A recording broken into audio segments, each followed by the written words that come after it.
the shell method. On. Find the volume of solid revolution using the shell method. Now the representative rectangles once again are parallel to the axis of revolution. Be able to look at a problem and determine, can I use both methods, and which method is better. A lot of times you will be given an option, or you won't be told which method to use. So if you're clever about it and you understand it, you can make your life a lot easier by being able to decide if I want to do a disk method or if I want to do a shell method. And then, how many people can do CPR? All right, good. That's good to know. Why are you learning? You learning how you get certified? Only what? Only if you ask to be certified. Yeah, no. But I don't ever get certified. You have to. My class numbers. So are you saying if I fall over from a heart attack, you're going to be like, no, I'm not doing it. I'm expired. You'll die. Sorry. I'm expired. I need Don't worry, mine's not expired. Oh, thank goodness. No, I don't have to. You never know. We did that already. So there's a shell. And notice I got all kinds of stuff in that picture. I've got R1, which is the outside radius. I've got R2, which is the inside radius. And I've got that little guy, R. So we're going to talk about R and how to find R. And then eventually at some point we're going to have to talk about delta R, which is the thickness of that shell. But what are we going to do with delta R? Decrease it to how small? Infinitely small. To the point where we're just going to turn that into a dx or a dy, so it's going to be really skinny. Okay. Look at all this fun. The first step is exactly what these two said over here. It's the big cylinder minus the hole. So the pi r sub 1 squared h is the volume of the whole cylinder. The pi r2 squared h is the volume of the hole punched through it. Then I did math. I did. Yeah. I'm pretty good at it. What did I do to get to step 2?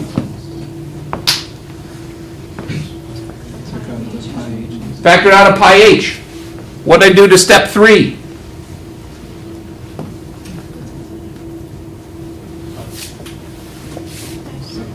Factored it. Difference of perfect squares. So you're saying to yourself, self, why is he doing this? Well, you'll see. Then everything goes to hell in a handbasket in step 4. What is going on? Where did the 1/2 come from? Where did the 2 come from? How could I just stick a 2 and a 1/2 into an equation? That's ridiculous. That's bad math. Who allows you to teach students as opposed to teaching dogs? Why would I stick a 2 and a 1/2 in there? Good. Mathematically, I can do it because 2 times 1/2 is 1. But why would I do it? What's 1/2 R1 plus R2? Good answer. In case you didn't hear, she said, I asked what's 1/2 R1 plus R2, and she said 1/2 R1 plus R2. Outstanding. We're so proud. It's R, good. It's the average thickness of that shell, which we're eventually going to send down to 0.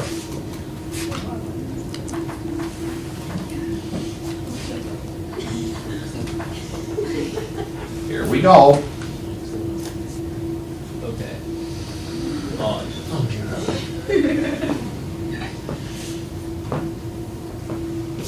So the average radius is the distance out to smack dab in the center of that shell. R1 minus R2 is the thickness of that shell, which we eventually want to take down to 0, or dx, because that's how we denote that going really tiny.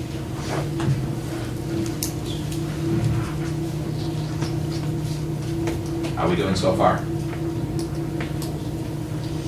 Okay, click.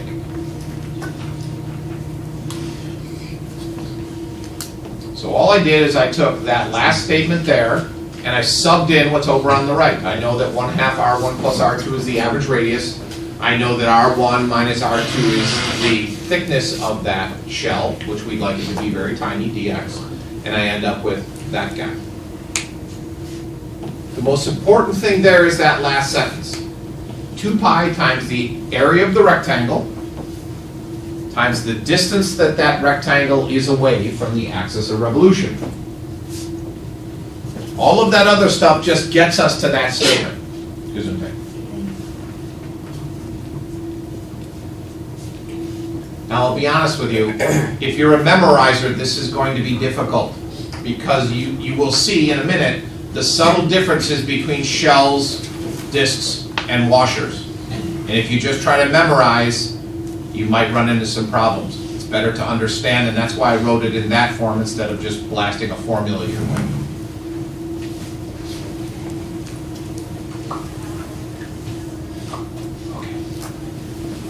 So that second line magically becomes the thing in the orange rectangle, and because it's in an orange rectangle, you know it must be important.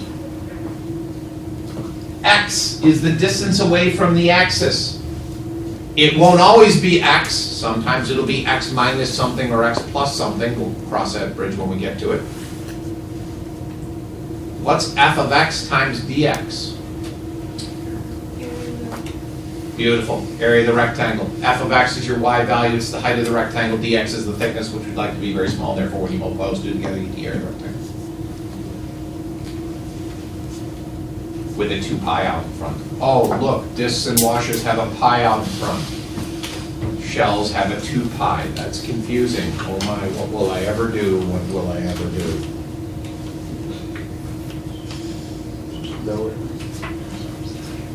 There's a picture of what's going on. So I've got a yellow funky region there, and I'd like to find the volume of that region when it spins around the axis. The X there is representing the distance away from the axis of revolution, which when we started was just R. Dx is the thickness of that rectangle, and then f of x is the height of that rectangle. So that area of that red rectangle would then be f of x times dx, which we know, and x is the distance away from the axis of revolution. We're fortunate in this case that I'm spinning around the y-axis, so therefore that axis is nice. The distance is nice. It's just x. But you can imagine what happens when we start spinning around an axis that's not the y-axis or the x-axis. Thanks for coming, Paul. We'll miss you.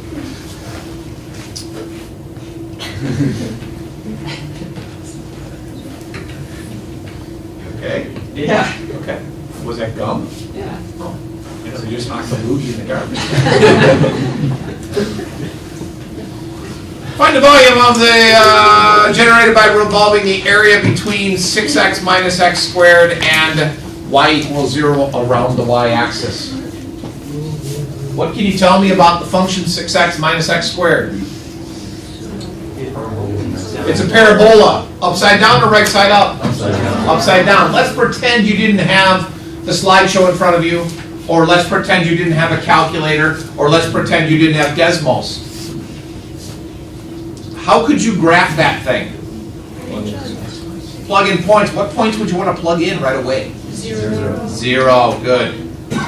And you would determine that the x-intercepts would be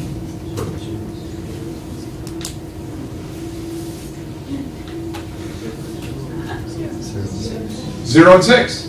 Factor out an x, you get 0 and 6. So we get that. It's an upside down parabola. The blue region. Before we get into this, realize we could do this as a shell. Sorry, this is a shell. We could do this as a washer, but it's going to get ugly. The reason it's going to get ugly is I have to solve that equation for x. I don't know how to solve that for x in terms of y. And then I'd have to take the left half of it. It's going to get ugly. So it's easier to do this as a shell. Everything you need is in that picture. Dx is the thickness of the rectangle. The height of that rectangle is top minus bottom. So we're still using top minus bottom. The top is the function. The bottom is 0. 6x minus x squared minus 0. The distance at that rectangle, that particular rectangle, is away from the axis of revolution is x. That's the hard part. easy part, slapping that all together. We're gonna integrate from where to where? 0 to 6. And we get that. Pregunta. Why is it 0 to 6? So that's just where the representative rectangle is? It doesn't include where the interval is from? Our integral, our limits of integration are gonna be determined by where are there possible rectangles. I just happen to choose it to be there. You could put it anywhere in that region. So I'm gonna look at, my first rectangle is gonna be all the way over at 0. My last rectangle is gonna be all the way over at 6. And all the rectangles in between. Suppose you didn't have f at int, how would you solve that integral? Multiply it out, right? 6x squared minus x cubed, and go from there. Or you just pick up a calculator and f at int it. I did it by hand, because that was feeling saucy. And I don't know what the final answer is, I stopped. I think I ran out of juice. Sorry. Plug in 6, plug in 0. 0 is easy, it's not going to give you anything. Or f at int it to get the answer. Life is good. Okay. Let's take an understanding break for a second. Is there any part that you're confused about? Plenty confusing, I'm sure. Yes, sir. Can you explain like why we use the shell method for this one and the other method? Because if I was going to do a washer method, I would need a horizontal, oh my God, I just had a brain fart. Thank you, horizontal representative rectangle. If I was going to use a horizontal representative rectangle, I'd have to work in terms of y, which means I'd need to solve that equation for x, which I don't know how to do. So that kind of locks us in on a shell. What if it's what the x is, like x plus 1, x minus, like you just like you do when x is just x? Is it x? Oh. It's funny, you should ask. You think we planned that ahead of time? I think we did actually. So you got my memo? Yeah. All right, so what happens when it's not something pretty? First of all, notice this. I would not give you a problem like this and ask you to spin it around the y-axis. Do you understand why? Haha. Because it is on the y-axis. Yeah. If I spin that around the y-axis, it's going to fold onto itself. And that's ugly. Okay, so I've got a parabola intersected with a line, and I want to revolve that around the line x equals 5. We need 3 things. We need the height of the representative rectangle. Oh, look, it's in the picture. Top minus bottom, the line minus the parabola. I need the thickness of that rectangle. You're all smart. How thick is that rectangle? dx, because we want it skinny. Now the fun part. How far is that rectangle from the axis of revolution?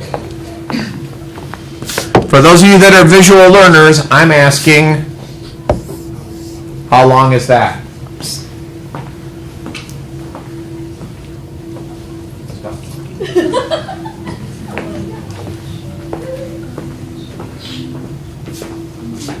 Ideas?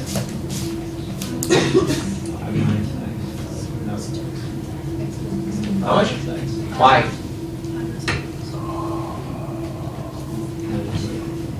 Okay. Now, in order to find this distance, it is 5 minus x, but let's talk about why it's 5 minus x. Where is this rectangle? I chose it to be some random distance from there, and that distance is x. Right? And I can put it anywhere. If it's on the other side, it doesn't matter. It's still x units away from the y-axis. How long is this distance? 5. So therefore, how long is the thing we're looking for? 5 minus x. Oh, look, that's still right minus left. The trick here is realizing that the left is just x, because I put the rectangle there at x. Si, senor. Where did the 2 go right there?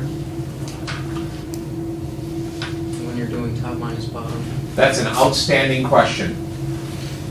It disappeared. I have a typo. Good catch, Chid. There we go, that's better. Yes? Is the distance always going to be x? Unless we're working horizontally. Then it'll be y. Now, the distance to the rectangle, yes. The distance from the axis of revolution will change, like in this case. Do we have all the things that we need? Do we know the area of that blue rectangle? Yes, especially since Chid corrected it. We're good to go. Do we know how far that rectangle is away from the axis of revolution?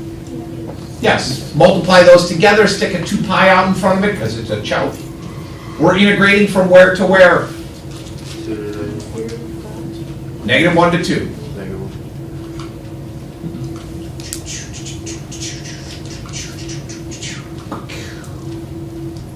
I included the map to find the points of intersection, just in case you don't trust the picture or you trust my points on the graph. And I get that big honkin' mess there. 5 minus x is the distance away from the axis of revolution. The stuff in the parentheses is the stuff after that is the area of the rectangle. We're integrating from -1 to 2, multiplying it by 2 pi. And I don't know if I did all the work, but that's probably, I just stopped there. You run out of gas, I don't know. I get bored maybe. Shiny object.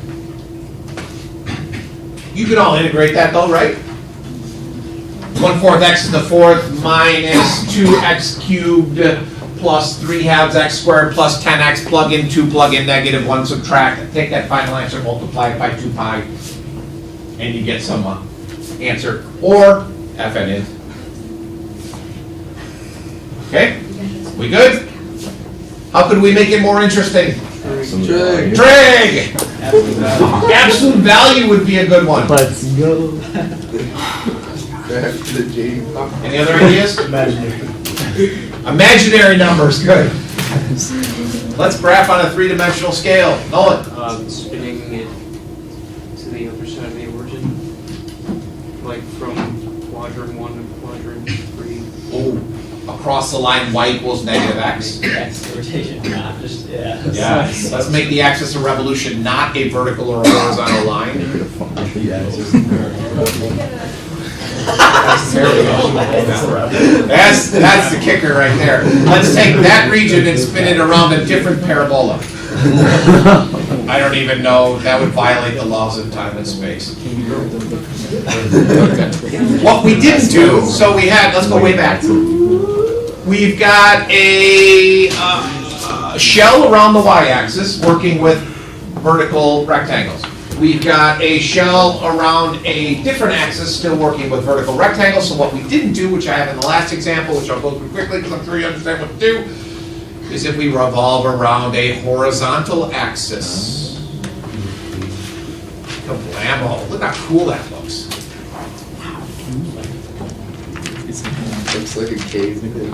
Oh God, I don't even want to ask what he said. What did he say? A cave dip volcano. A cave did what? Volcano. Have you ever seen Mount St. Helens? On its side? No. Well, yeah, if you were to turn it inside. He's gonna pick up a volcano and turn it on its side and then cave the top in? Yeah.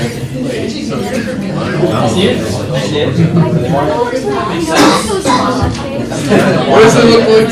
Or it looks like the jet engine, like the front of it. Oh yeah, you see outside the Okay, I'll give you that.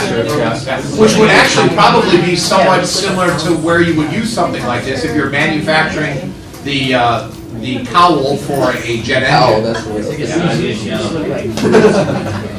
A sideways monkey. Sideways monkey. Oh yeah, I see that too. I love monkey.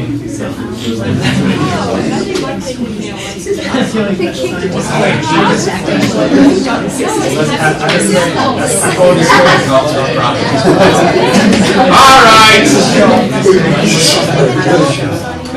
Bye, Kaylee. Thanks for coming. Miss you. I know. More than how to solve this problem, let's talk a little bit about why I wouldn't do a washer here. The same thing happened in the other problem. If I'm gonna do a washer, then I'm gonna have a vertical rectangle. If I have a vertical rectangle, I need to work in terms of x, which means I need to take that ugly equation, x equals 2y cubed minus y to the fourth, and solve it for y. Which I don't know about you, I don't know how to do that. So I'm forced to do it as a shell. You will see some problems on the homework. You'll see some problems on quizzes where you can do it either way.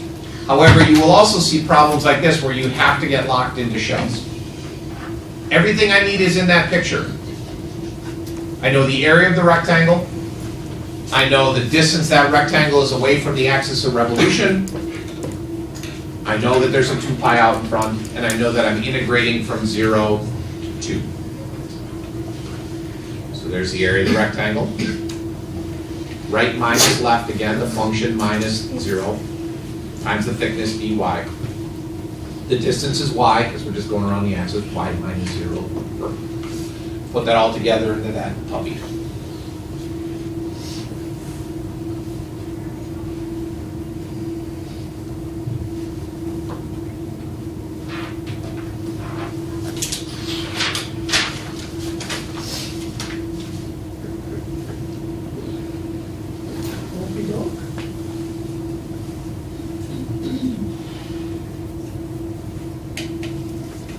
This is fun, right? Yeah. I thought so. I need to see. Okay, we're all done?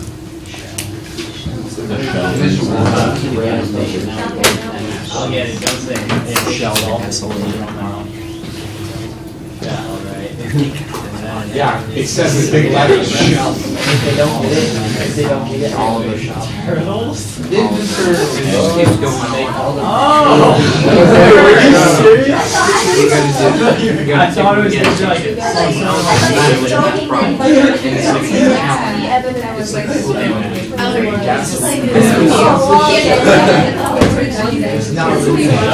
They're turtles in a half shell. The Ninja Turtles. I actually thought you were joking.